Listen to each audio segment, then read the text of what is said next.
Ya,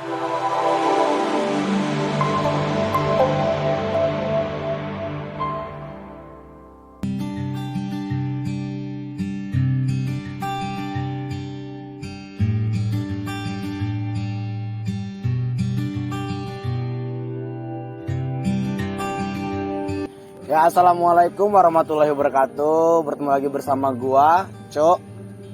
Kali ini kita akan sedikit berbincang-bincang tentang fotografi dari perspektif seseorang narasumber yang ada di samping saya. Silakan perkenalkan. Bismillahirrahmanirrahim. Assalamualaikum warahmatullahi wabarakatuh. Waalaikumsalam warahmatullahi wabarakatuh. Perkenalkan, nama saya Jumpa Yoga. Nama lapangan saya Blue di UKM BIT. Saya sebagai Kepala Bidang Pendidikan periode 2020-2021. Oke, sini kita akan ngobrol-ngobrol sedikit tentang fotografi menurut perspektif seorang blur ya. Ya, menurut blur apa sih makna fotografi menurut Anda sendiri? Gua fotografi itu seni cahaya yang mengandalkan imajinasi, insting, dan kreativitas. Kenapa gue bilang gitu? Karena untuk fotografi, ketika kita bermain kreativitas, habis itu insting kita mainin, itu bakal menghasilkan karya yang sangat luar biasa. Istilahnya kita bisa berbicara tentang keresahan kita melalui gambar. Gitu. Jadi pada hakikatnya menurut blur tuh karya foto itu dapat menggambarkan isi hati, suasana juga, dan dapat menyampaikan sebuah cerita, kayak gitu bukan? Ya. Untuk aliran foto sendiri nih, menurut blur apa yang aliran foto yang paling disuka? Kalau gue suka tentang apapun itu yang konseptual. Karena gini, kenapa gue suka konseptual? Karena itu apa yang mau kita utarakan itu bisa melalui konseptual. Contoh halnya kayak still life. Kita mengangkat tentang keresahan kita pada era digital, di mana sekarang manusia itu mengikat tentang gadget gitu. Di mana ada manusia, di situ ada elektronik. Ya. Itu kita bisa bicarakan melalui karya. Gitu. Yang kita bukan nggak bisa ya, mungkin susah kalau misalnya kita mau di on the spot. Itu kenapa gue suka tentang konseptual. Apapun itu, mau dia bermain dengan lighting ataupun toys, itu bisa semua. Menurut gue gitu. Nah, untuk foto konseptual sendiri, hal tersulit yang menurut blur itu apa? Hal tersulit lah. Menentukan konsepnya, bagaimana cara agar si penikmat foto ini tahu apa yang mau kita utarakan. Nah, itu kesulitan di konseptual kalau menurut saya gitu. Kalau dalam hal memotret gitu? Dalam hal memotretnya yaitu tadi, kalau kita memakai insting, habis itu penempatan pada objek, kalau kita udah bisa itu, mungkin kalau hal-hal yang kayak gitu bisa teratasi. Ya, konseptual kan setahu saya itu bisa dua jenis ya, itu konseptualnya pakai manusia ataupun pakai benda mati nih ya kan, benda-benda hidup dan atau benda mati. Nah, blur tuh lebih suka konseptual yang mana tuh, benda mati atau benda hidup sebagai objek ya? Benda hidup. Karena kalau kita pakai benda hidup kayak manusia ya. Kalau kita pakai benda hidup seperti manusia, hal yang akan kita sampaikan itu lebih kena. Soalnya kan kalau misalnya benda mati, feel-nya kurang. Gimana ya?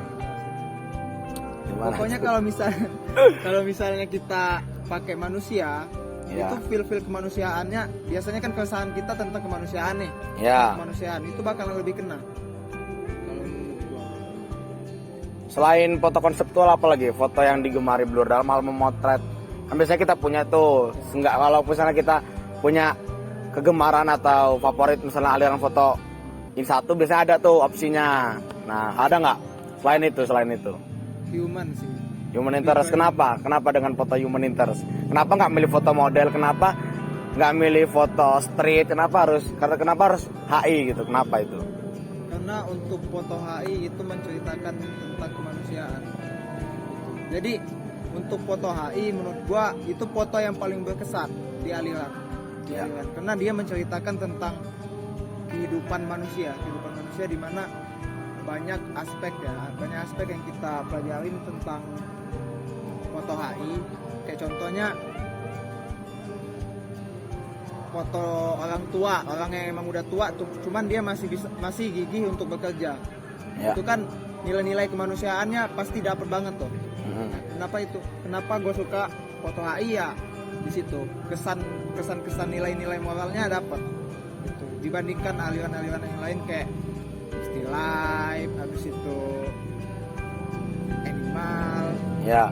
Mungkin gue lebih suka di foto HI karena nilai-nilainya itu tadi. Dan menurut Blur sendiri ini sebenarnya lebih penting gear atau skill atau kedua-duanya saling mempengaruhi. Tapi kalau menurut Blur lebih prefer mana? Menurut Blur dalam fotografi, apakah gearnya harus lebih bagus daripada skill ataukah skill mumpuni tapi gear biasa aja bisa bagus juga tuh? Kadang kan itu menjadi problem kan. Foto lo bagus ya karena lo pakai kamera mahal. Gue mah fotonya jelek karena pakai kamera murah gitu. Ngaruh nggak sih? Nah, perspektif Blur tentang gear dan skill.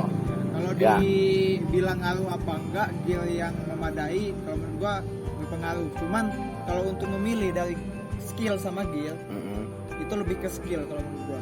Lebih ke skill, ya. Soalnya walaupun kita punya gear yang memadai, habis itu kita yang mahal-mahal lah ya, yang mahal, kalau kita nggak bisa ngegunainnya percuma kalau menurut gua.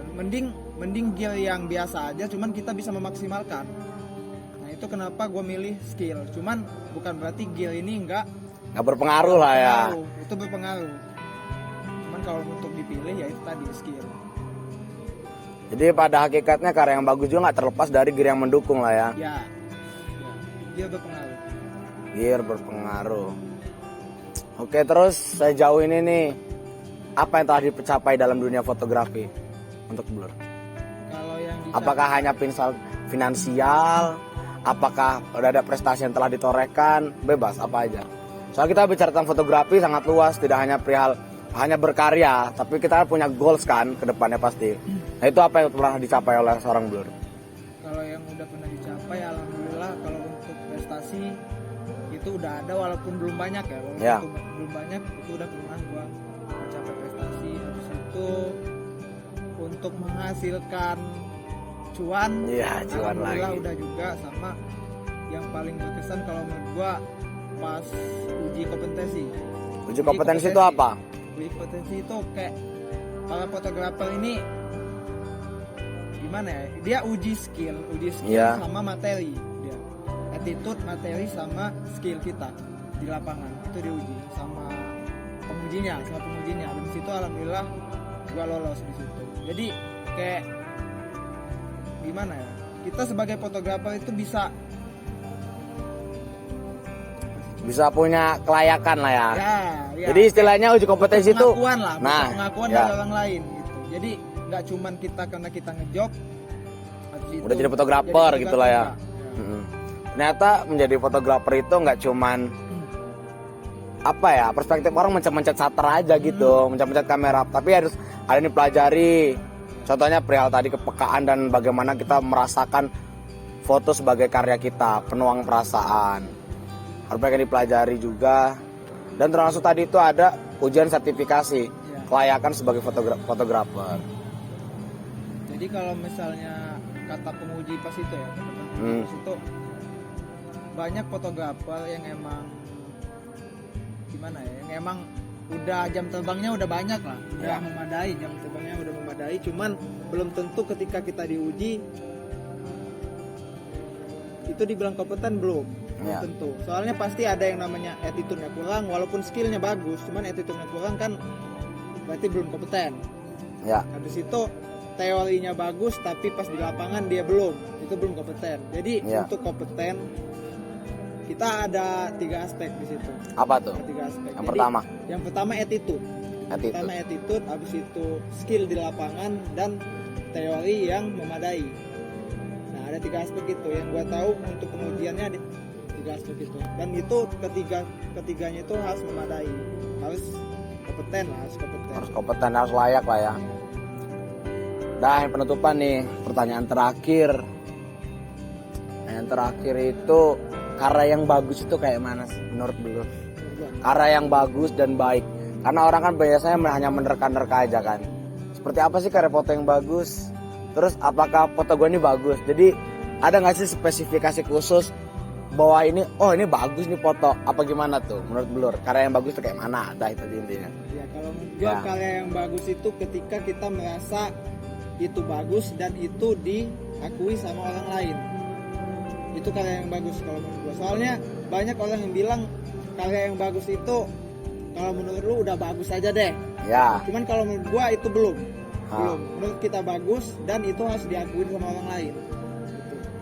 Jadi nggak cuman menurut kita aja, harus ada pengakuan dari orang-orang sekitar kita, ataupun kayak misalnya kita post di IG, kita post di IG, nah itu banyak yang komen bagus lah segala macam. Nah itu menurut gua apresiasi dari orang lain juga dibutuhkan untuk mencapai karya yang bagus. Jadi karya yang bagus itu tidak hanya bisa dicapai oleh ini ya, pengakuan kita sendiri, melainkan orang lain harus mengakui, oh ini bagus nih, oh ini keren nih. Berarti hal itu merupakan bentuk dari pengakuan lah ya. Yaudah kalau kayak gitu, makasih Blur atas bincang-bincang santai sore ini. Semoga kita bisa bertemu di lain konten yang lain maksudnya. Jadi masih banyak yang bisa kita ulas. Oke teman-teman, sekian dari kami. Wassalamualaikum warahmatullahi wabarakatuh.